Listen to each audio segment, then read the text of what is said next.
జరగబోయేటువంటి పార్లమెంట్ ఎన్నికల్లో భాగంగా వరంగల్ లోక్సభ స్థానాన్ని సీటు ఏదైతే భారత రాష్ట్ర సమితి బీఆర్ఎస్ పక్షాన మా ఉద్యమకారులకే టికెట్ కేటాయించాలని చెప్పేసి కూడా ప్రధానంగా మా పార్టీ అధిష్టానాన్ని కూడా మేము విజ్ఞప్తి చేయడం జరుగుతుంది. ఏది ఏమైనా కూడా తెలంగాణ రాష్ట్ర సాధనే ఏకైక లక్ష్యంగా ఉద్యమ సమయంలో నాడు కేసీఆర్ గారి పిలుపునందుకొని విద్యార్థి దశ నుంచే తెలంగాణ రాష్ట్ర సాధన కోసం మా జీవితాన్ని పణంగా పెట్టి తెలంగాణ కోసం పోరాటం చేసి ఎన్నో కేసులు, ఎన్నోసార్లు జైళ్ళు, లాఠీ దెబ్బలు ఎదుర్కొని ఇదే హరిత హోటల్లో ఆనాటి ముఖ్యమంత్రి కిరణ్ కుమార్ రెడ్డి ప్రారంభోత్సవానికి వచ్చినటువంటి సందర్భంలో మా తెలంగాణ రాష్ట్రాన్ని ఇవ్వాలని చెప్పి డిమాండ్ చేసినటువంటి సందర్భంలో మా మీద రౌడ్ షీట్ కూడా ఆ రోజు అప్పటి సీమాంధ్ర ప్రభుత్వం ఏర్పాటు చేసింది. ఇలాంటి అనేకమైనటువంటి కేసులు ఎదుర్కొని తెలంగాణ రాష్ట్రాన్ని సాధించినటువంటి మేము టికెట్ అడగడంలో తప్పు లేదని చెప్పేసి కూడా మేము భావిస్తూ ఉన్నాం. ఏది ఏమైనా కూడా నాడు కేసీఆర్ గారి పిలుపునందుకొని తెలంగాణ రాష్ట్ర సాధనలో ముందు వరుసలో ఉన్నాం. తెలంగాణ రాష్ట్రం వచ్చినాక బంగారు తెలంగాణ నిర్మాణంలో కూడా వారు వెంట నడిచినాం.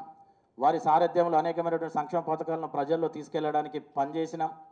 అప్పుడున్నటువంటి పరిస్థితుల్లో ఉద్యమకారులుగా చట్టసభల్లోకి వెళ్ళాలి, కాకతీయ యూనివర్సిటీ విద్యార్థులు కావచ్చు, ఉమ్మడి వరంగల్ జిల్లాలో పనిచేసిన ఉద్యమకారులుగా మేము ఆశాభావాన్ని వ్యక్తం చేసినాం. ఉస్మానియా యూనివర్సిటీకి అవకాశాలు ఇచ్చినట్టుగా మాకు కూడా ఇక్కడ ఇస్తారేమో అని అనుకున్నాం, కానీ ఇయ్యలేదు. అయినా కూడా పార్టీ లైన్లో ఉంటూ క్రమశిక్షణ కలిగినటువంటి పార్టీ నాయకులుగా అనేకమైనటువంటి కార్యక్రమాల్లో మేము భాగస్వామ్యమైనాం. ఇప్పుడు మొన్న ఏదైతే పార్టీ కష్టకాలంలో ఉన్నటువంటి ఇప్పుడు ఏదైతే ఓటమి చవి చెందిన తర్వాత కూడా ఈ పునర్వైభవం, ఈ ఉమ్మడి వరంగల్ జిల్లా పోరాటాలకు నిలయమైనటువంటి వరంగల్లో గత వైభవం, ఒకప్పుడు టీఆర్ఎస్ పార్టీ వైభవం అంటే ఈ ఉత్తర తెలంగాణలో వరంగల్ జిల్లాలో ఉండే అటువంటి వరంగల్ జిల్లాలో కొంతమంది నాయకుల స్వలాపేక్ష కొరకు పార్టీ నిర్వీర్యం కావడం జరిగింది. అటువంటి పార్టీని మళ్ళొక్కసారి పునర్జీవనం పోసుకొని గత వైభవాన్ని తీసుకురావాలంటే ఈ ఉమ్మడి వరంగల్ జిల్లాలో టీఆర్ఎస్ పార్టీ, బీఆర్ఎస్ పార్టీకి మా ఉద్యమకారులకు కనుక అవకాశం ఇచ్చినట్లయితే ప్రజలు కానీ పార్టీలకు అతీతంగా పబ్లిక్ అంతా కూడా యాక్సెప్ట్ చేస్తారని చెప్పేసి కూడా మా అధిష్టానాన్ని కూడా మేము విజ్ఞప్తి చేయడం జరుగుతూ ఉంది. ఏది ఏమైనా కూడా ఇప్పుడున్నటువంటి పరిస్థితుల్లో ప్రజల మూడు ఏదైతే ఉందో ఉద్యమకారులకు ఇస్తేనే గెలిపించుకుంటామని చెప్పేసి పార్టీలకు అతీతంగా అంటూ ఉన్నారు కనుక రాష్ట్ర పార్టీ అధిష్టానం గౌరవం మాజీ ముఖ్యమంత్రి బీఆర్ఎస్ అధినేత కేసీఆర్ గారు కావచ్చు, వర్కింగ్ ప్రెసిడెంట్ కేటీఆర్ గారు కావచ్చు, హరీష్ రావు కావచ్చు, మిగతా పార్టీ పెద్దలంతా కూడా ఆలోచించి ఉమ్మడి వరంగల్ జిల్లా పరిధిలో ఉన్నటువంటి వరంగల్ లోక్సభ సెగ్మెంట్ బీఆర్ఎస్ సీటును ఉద్యమకారులుగా మాకు అవకాశం ఇవ్వాలి, భారీ మెజార్టీతో గెలుస్తామని చెప్పేసి కూడా మేము ధీమాను కూడా వ్యక్తం చేయడం జరుగుతుంది.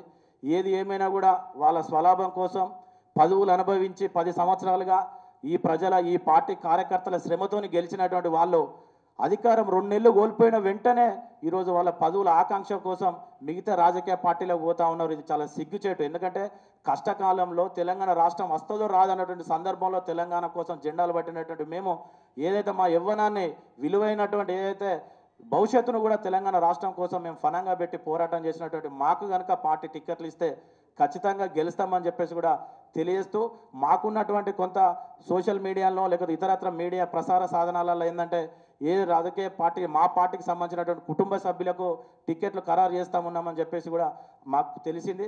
దయచేసి పార్టీ అధిష్టానం దీనిపైన మీరు పునరాలోచించాలి. ఎవరు పార్టీ కోసం కష్టపడ్డారు, ఎవరైతే ఈ వరంగల్ లోక్సభ సెగ్మెంట్ పరిధిలో ఉన్నటువంటి 7 అసెంబ్లీ నియోజకవర్గాలు వరంగల్ పశ్చిమ, తూర్పు, వర్ధనపేట, పాలకుర్తి, భూపాలపల్లి, స్టేషన్ గణపురం, పరకాల, ఈ 7 అసెంబ్లీ సెగ్మెంట్లలో విస్తృత పరిచయాలు ఎవరికి ఉన్నాయి, ఎవరి నాయకత్వం అంతా కూడా గతంలో ఉప ఎన్నికలలో కావచ్చు, తెలంగాణ ఉద్యమ సమయంలో మేమంతా పనిచేసినాం కనుక ఈ 7 అసెంబ్లీ సెగ్మెంట్లలో కూడా మా అందరికీ కూడా విస్తృతమైనటువంటి పరిచయాలు ఉన్నాయి. అన్ని పార్టీ రాజకీయ నాయకులతో కూడా సంబంధాలు ఉన్నాయి కనుక మాకు అవకాశం ఇచ్చినట్లయితే ఖచ్చితంగా మేము గెలిచి తీరుతాం. మేము అధికారంలో ఉన్నప్పుడు అడిగినాం, అవకాశం ఇవ్వలేదు. కానీ ఈరోజు మేము పార్టీని కాపాడుకోవాలనేటువంటి ఆలోచనతో ఇప్పుడు మనం ప్రతిపక్షంలో ఉన్న అధికారం కోల్పోయినా కూడా పార్టీని పునర్వైభవం తీసుకురావాలంటే మన కార్యకర్తలు, మా ఉద్యమకారులకు వేయాలని చెప్పేసి కూడా మేము పార్టీని అప్పీల్ చేయడం జరుగుతుంది.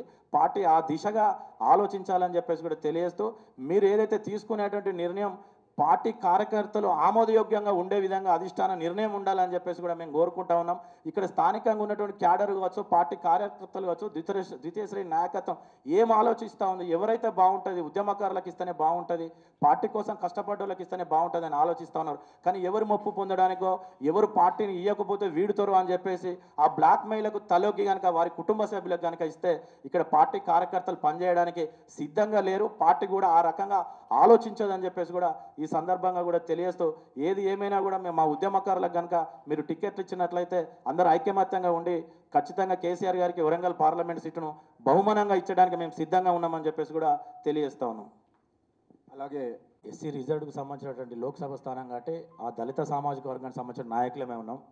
కానీ ముఖ్యంగా మా వరంగల్ జిల్లాలో ఉమ్మడి వరంగల్ జిల్లాలో మా పార్టీకి సంబంధించినటువంటి దళిత నాయకత్వం ఏదైతే గత 40 సంవత్సరాలుగా ఉన్నటువంటి నాయకత్వం కావచ్చు, మధ్యలో వచ్చినటువంటి పార్టీ నాయకత్వం అంతా కూడా దళిత నాయకత్వం రాష్ట్ర స్థాయిలో ఉన్నటువంటి మా పార్టీ లీడర్లంతా కూడా మా సామాజిక వర్గాలకు సంబంధించినటువంటి రెండో శ్రేణి నాయకత్వాన్ని వెలుగులోకి రాకుండా కూడా ఇప్పుడున్నటువంటి ప్రధాన నాయకత్వమే చేయడం జరిగింది. ఎందుకంటే గత 10 సంవత్సరాలుగా 3 దఫాలుగా బీఆర్ఎస్ అభ్యర్థిగా గెలిచి ఏదైతే 2 సార్లు ఎమ్మెల్యే గెలిచి వరంగల్ జిల్లా పార్టీ అధ్యక్షునిగా వ్యవహరించి ఇమీడియట్లీ అధికారం కోల్పోయినట్టు పార్టీ మారిన వెంటనే ఇక్కడ ఏదో దళిత నాయకత్వానికి బీఆర్ఎస్ పార్టీలో కుదవలేదు.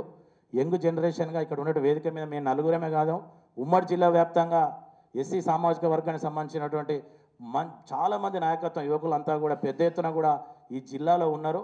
మా పార్టీ శ్రేణులకు కూడా మేము ఈ సందర్భంగా కూడా ఒక విజ్ఞప్తి, ఎవరు కూడా ఆధారపడాల్సినటువంటి పని లేదు. ఎందుకంటే మెజార్టీగా ఈ జిల్లాలో ఎస్సీ రిజర్వ్డ్ స్థానాలు వరంగల్ పార్లమెంట్ కావచ్చు, వర్ధనపేట కావచ్చు, స్టేషన్ గన్పూర్ కావచ్చు, హన్మకొండ జెడ్పీ చైర్పర్సన్ సంబంధించిన సీట్లు ఇవన్నీ కూడా రిజర్వ్డ్ స్థానాలు కాబట్టి ఎవరు కూడా ఆధారపడద్దు, మన నాయకత్వానికి కుదవలేదని చెప్పేసి కూడా ఈ సందర్భంగా మా పార్టీ శ్రేణులకు మేము అప్పీల్ చేసుకుంటాం.